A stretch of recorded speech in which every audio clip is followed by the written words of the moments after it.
Okay, so I want to read something that I wrote to you. As I read it, see if it resonates with you.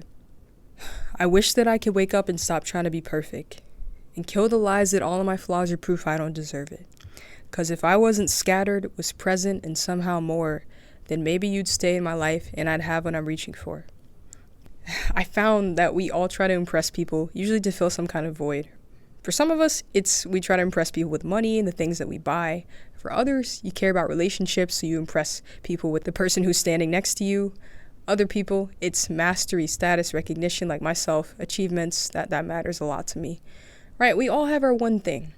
As we dive into this conversation, think about it. What's your one thing? Okay, so in friendships, this has been a big source of frustration for me. I'm a very proactive person, and I'm usually that person that always reaches out first and is always like, just trying to add value to people and, caring about people, reaching out, hey, how you doing? Hey, would love to spend time with you. Do you want to go do this? XYZ. But I found that most people aren't as proactive, and it has been frustrating in trying to maintain friendships. Just always reaching out, and even when you make it clear that you want a reciprocation, it's still kind of hard to get people to do the same. Yeah, and so you just feel like, what's wrong with me? As an introvert, I prefer to connect with people in small groups. Big groups, not really my thing, and so it can be hard to connect with people that way, and you feel like you have to be the coolest or most interesting person in the room so that people will value you, so that they'll ask you questions, so that you'll feel like you're needed and wanted. Have you been there? And it all comes from this fear that I'm just not enough on my own. Nothing I do is enough. I'm not like other people. I'm just too different. I'm too weird. That if I'm not constantly proving my worth, people are going to forget about me, or they're going to leave me, or they're going to stop wanting to spend time with me. And that fear makes me feel like being proactive is a curse sometimes. It feels like it. And that constant push to impress people and reach out, it's exhausting, and it keeps me from being fully present sometimes in conversations. Instead of enjoying genuine connections, I'm always like, okay, will they reach out if I do this? I'm just trying to prove that I'm worthy. Relationships really shouldn't be a one-person job. They have to be mutual, or you'll always be left alone. And so I wrote this lyric. So I guess it's easier to be on my own and get left behind, even though I hate always reaching out first. Proactiveness feels like a curse, but loneliness makes me feel lost in the dirt. Am I in your sight, or just someone not worth the fight? Okay, I'm just going to pause here, because if you're proactive, have you ever felt like it's a curse? Where are my proactive people at? Let me know in the comments. I always love to know that I'm not just talking to myself. So it's crazy. I've had, people walk out of my life without explanation, or just stop making an effort in relationships for whatever reason. It hurts. It's easy to blame yourself when friendships fall apart, especially when you didn't have a falling out. There was no hey, I don't want to be friends anymore. There was none of that. It was just I was reaching out, and then all of a sudden it was hey, things were going well between us. She was reaching out, I was reaching out, and then all of a sudden she just stopped wanting to spend time with me, or just whatever happened. And then I started reaching out and she stopped reciprocating. And then, I made 2 plans with this person. They bailed on me both times. And, it hurts, and it's easy to blame yourself when it's time to let go of somebody or friendships fall apart. But it's not always your fault. People have their own struggles. And sometimes losing somebody makes room for better things. And while I really miss having contact with this person, really just learn to let go. And I genuinely wish them the best, right? So I was wrestling with this feeling, and then something started to connect the dots with this. The one thing that motivates me is mastery and recognition. That's my thing. See, my top 2 love languages are quality time and words of affirmation.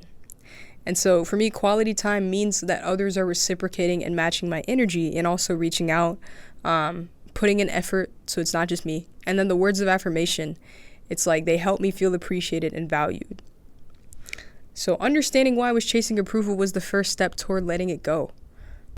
It's tied to wounds from my childhood of feeling rejected, always feeling like I have to carry the weight of the world alone because I'm the only one reaching out. I'm also an only child, so it just I don't have a built-in support group of siblings and a bunch of extended family who are just right there in your neighborhood and all this stuff, right, that other people might have. I've often felt different and lonely, and just felt like I'm just alone, especially being that person who cared so much about business and music and trying to get ahead in high school. I was just kind of way ahead of the curve, and most people my age are not concerned about that at 16. They're concerned about a lot of other stuff. And so making friends has been easy because people always tell me they appreciate my personality, but sometimes keeping them and keeping people in my life and keeping them interested enough to reach out to me first has been a challenge. That's been the hard part. And that struggle has led to me feeling rejected. And when I talk to other friends about this, it seems like they don't usually have the same problems. So then it makes me wonder, am I the only one that deals with this? What is wrong with me that other people don't want to reach out? What is wrong with me that other people don't want to reach out, even though I've made it clear that I want connection and they reach out to their other friends? Yeah, and I'm also thinking, like, even the least proactive people make plans at some point in their life. So surely everybody can be proactive. It's just about what they prioritize. And so it left me feeling really rejected. But that led me to this other hard truth, right? Which I'll share through this quote I love. I'm paraphrasing, but it goes like this. You probably heard it before. Right? Life is like a train ride. People get on, friends, family, loved ones, whoever, but not everybody stays for the whole journey. They have their own stops to get off at. And no matter how perfect you try to be, you can't force anybody to stay on your train. Sometimes people are just meant to leave your life. Where they get off says more about their journey than it does about you. All right, I paraphrased that, kind of made it my own, but where they get off says more about their journey than it does about you. And for me, it's been really hard emotionally detaching from other people. Like, part of me wishes I could just be friends with everyone the rest of my life, but unfortunately, that's not how life works. Wish it did. And this is where that freedom comes in.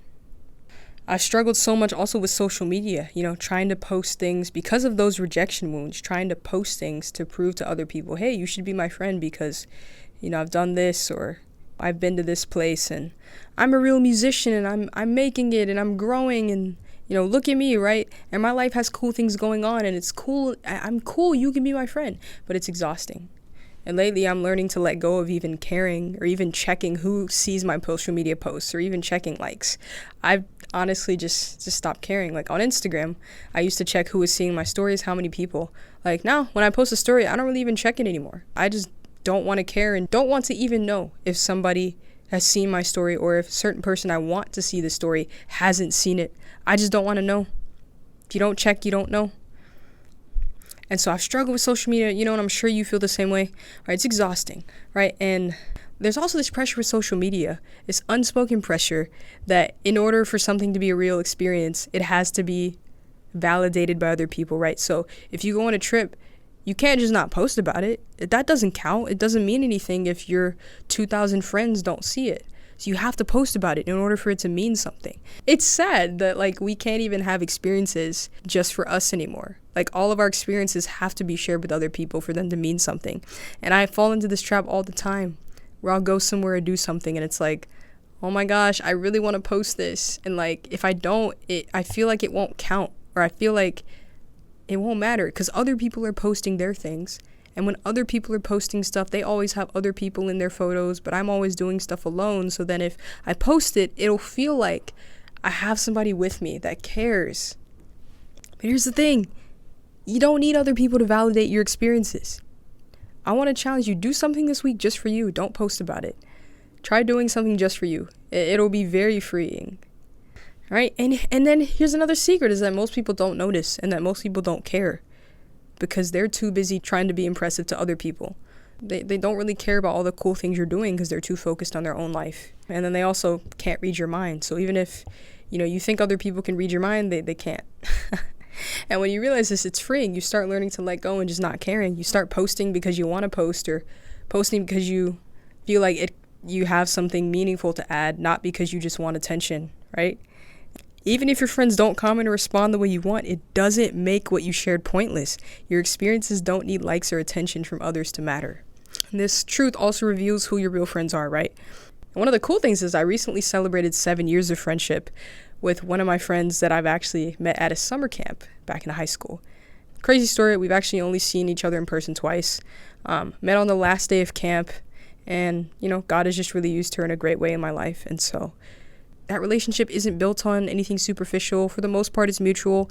And we don't talk every day, but we both put effort in keeping this relationship alive, right? And it's really special. So learning to appreciate the people who are in your life rather than focusing on the people who walked away or the people who are no longer in your life is a game changer for you. So letting go of the need to be perfect to impress everyone, it's a process, but the freedom on the other side is worth it. And letting go of the people who were only meant for a season and cherishing the people who are meant to stay with you for the entire train ride, or at least most of it, that's where freedom comes. And you'll be so much happier if you focus on the people who are still on the train. All right, my challenge to you is the same as I'm giving myself. Live fully, love deeply, and let go of the need to be impressive. And do stuff just for you this week. Don't post it. Do it just for you. If you're a child of God, you can attach your worth to your Heavenly Father because your worth is not up for debate. It's not. Even if other people think it is, it's not. All right, that's a wrap, my friend. If you've enjoyed today's video, the next step is for you to check out whatever YouTube has recommended on the screen, and definitely check out the song. It'll make this video make more sense. That's it. Keep exploring, and I'll see you in the next video. Bye. I wanted to impress you.